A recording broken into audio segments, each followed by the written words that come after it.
Hey, I'm Danielle with WTI. Aren't these the cutest little plants you've ever seen?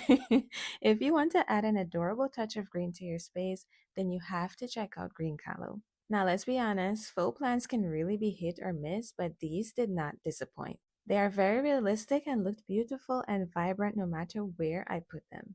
These really aren't your basic faux plants. While I was filming and deciding where I wanted to put these in my home, I was moving them all over the place. I was playing with the leaves because they're adorable and you can't help it. But I'm telling you, no matter what I was doing, there was no shedding, nothing fell out of place, everything stayed intact. Everything about these plants feel well made. I also love that these came in a set of four and in different shapes and sizes.